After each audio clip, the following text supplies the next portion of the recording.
I'm Gary Lanham. I'm a realtor in Southeast Florida, and today we've been talking with Brad Greenleaf from Fairway Mortgage, and we're trying to kind of open the hood, if you will, or let you know some of the things that are going on behind the scenes and what really goes on as far as what buyers think, what sellers think, and how realtors can guide those buyers in particular, because they got to get a mortgage in most times these days.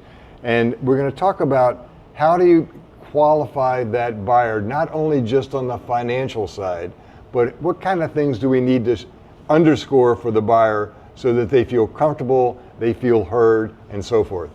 Well, I think in my business and the way I approach my business is that you have to be realistic. Things have gone up in price here in South Florida, so you really want to be crystal clear with borrowers and be realistic about what the expectation should be. So, I kind of come at it from a perspective of doing a worst case scenario, qualify them on the high side. Right. And then, that way all the numbers come in underneath. That's how I'm able to maintain, good reviews and have repeat business from past customers, I've seen that in action. I was amazed with the deal that we did, and the buyer was actually approved to $750, right?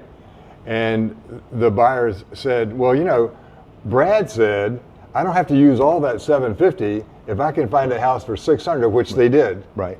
That's going to save me money even more. So I'm worried about the future. He was worried about the future, right, as far as what happens if the water bill goes up? What happens if this goes up? What happens if I need something broken down in the house that needs to be fixed?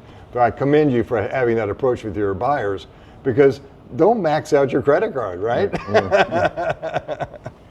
Yeah, absolutely. I would say that my objective is just to make sure it's crystal clear, right? That's to the borrower what the payment obligation looks like at closing and what it's going to look like going forward for them, because they're not in this for the short run; they're in for the long haul, right? And they're in for the long haul and to feel comfortable in the long haul. Absolutely.